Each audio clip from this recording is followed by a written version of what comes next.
Et à l'issue de ce cours, vous devrez être capable de passer d'une page à une autre. Si on clique sur un bouton, on se rend dans une autre page et l'inverse. De créer une liste ordonnée et non ordonnée, d'organiser des données sous forme de tableau, d'insérer une image, d'inclure une vidéo ou bien d'ajouter un son. Alors pour passer d'une page à une autre, on utilise la balise qu'on appelle la balise A, qui a un attribut qui s'appelle href, auquel on doit donner le nom de notre page ou bien l'emplacement de notre page de manière générale. Alors on va pratiquer ça pour voir ce que ça donne. Alors là je supprime. Nous avons toujours notre page 1, page HTML. Bon, on peut en créer d'autres. Bon, ici on va essayer de créer page 2.html. Alors quand on commence à écrire HTML, il y a HTML5 qui est là. On a notre page qui est aujourd'hui, on va l'appeler travaux pratiques comme ça.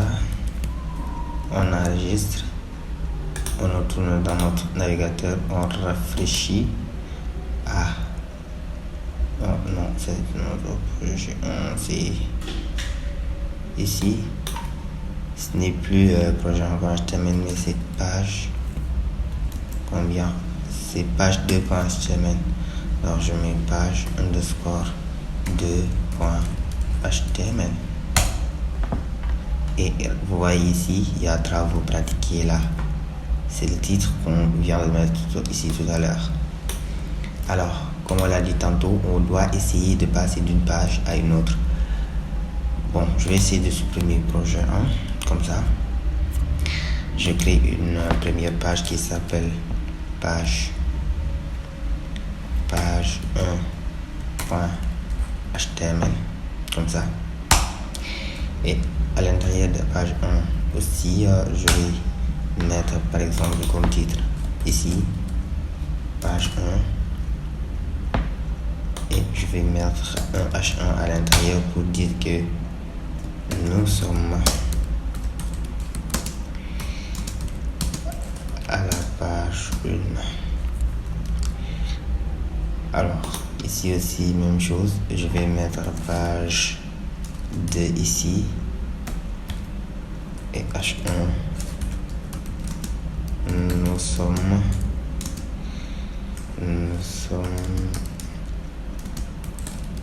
à la page 2.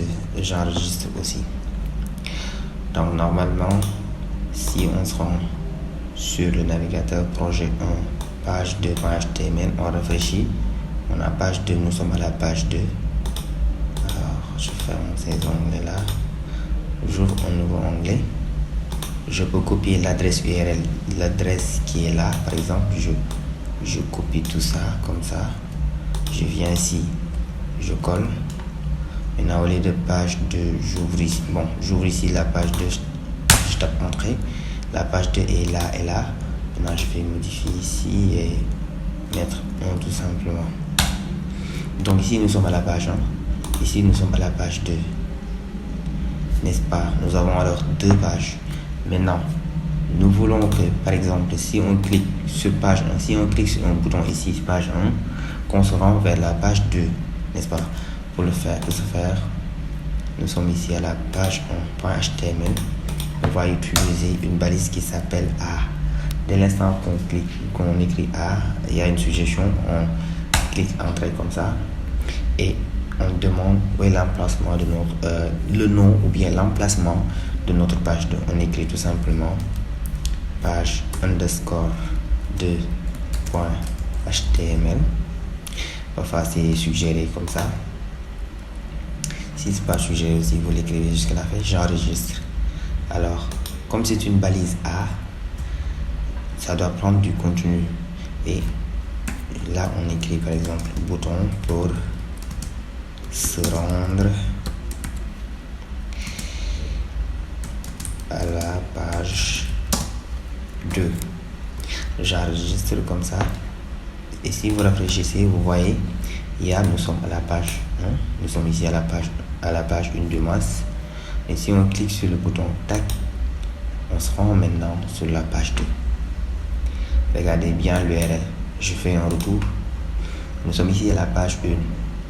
N'est-ce pas? Page 1.html. Nous sommes à la page 1. Maintenant, pour se rendre à la page 2, on clique là-dessus. Du coup, on est là, à la page 2. Voilà. Donc, on utilise juste une balise paire qui s'appelle A avec du contenu à l'intérieur. N'hésitez pas de mettre en pause la vidéo et tester cette balise pour voir. Alors, et n'hésitez surtout pas aussi de créer plusieurs bases et d'essayer de les interconnecter. Par exemple, de créer une 3e page comme ça, une 4e, etc. et essayer de linker les pages une à une. Par exemple, ici, on peut passer de la page 2, de la page 1 à la page 2. Maintenant, pour passer de la page 2 aussi à la page 1, on fait la même chose. On fait A comme ça. href, on donne page 1.html. Et à l'intérieur, par exemple, aller à la page 1. On enregistre et si on réfléchit ici au niveau de la page 2, vous allez voir un lien. Maintenant, si vous cliquez sur ce lien, vous rendez à la page 1. Vous cliquez là, vous rendez à la page 2. Vous voyez, déjà vous avez relié 2 pages. Vous commencez à avoir un site internet. Alors, n'hésitez pas à faire tout cela et ce TP aussi. Vous pouvez aussi tenter d'utiliser des liens externes. Par exemple, si on clique sur un lien, on se rend sur Google, etc. C'est le même principe. Alors, comment utiliser aussi les listes?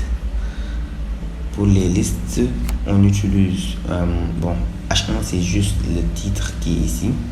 Pour utiliser, pour faire une liste non ordonnée, c'est-à-dire avec des puces comme ça, vous avez une balise paire qui s'appelle EL, qui signifie Unordered List, n'est-ce pas? Liste non ordonnée en anglais.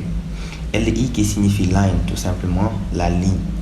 À chaque fois, vous allez ouvrir une balise qui signifie liste ordonnée avec O, ou U pour dire que c'est non ordonné, unordered. Et à l'intérieur de cette balise, vous allez mettre autant de lignes que vous voulez. Vous voyez ici, vous avez 3 lignes parce que vous avez 3 LI, etc. Si on avait 4 lignes, on aurait 4 LI. On va tester ça pour voir. Alors, je vais créer une autre page qui s'appelle page 3.html. Alors, non, pas ça. HTML5. Ici, je mets page 3 comme titre. Alors, je mets un autre titre ici qui va s'afficher sur le contenu, qui va dire quoi? Qui va dire liste, par exemple. Maintenant, pour créer une liste, il suffit de faire, par exemple, liste non ordonnée. On fait UL, qui veut dire unordered list. Et à l'intérieur, on fait des LI qui veut dire line. Et à l'intérieur de chaque ligne maintenant, on peut écrire le contenu. Par exemple, ici, je mets comme ça. Et après, je vais mettre un autre LI où je vais mettre 2. Après, LI aussi pour mettre 3. Par exemple, comme ça, si je sauvegarde, alors je reviens sur mon navigateur, je ne suis pas à la page 2, je ne suis pas à la page 3 du moins, je suis à la page 2, je modifie ici tout simplement par page 3. Alors là, vous voyez, notre liste contient 3 lignes et chaque ligne a une puce, ça veut dire que c'est non ordonné, il n'y a pas d'ordre. Ok, 1, 2, 3. Maintenant, si on souhaite utiliser une liste non ordonnée, je vais mettre H1 liste non ordonnée. Alors là, même principe, vous allez écrire OL pour dire que c'est une balises ordonnées maintenant avec le O et des LI.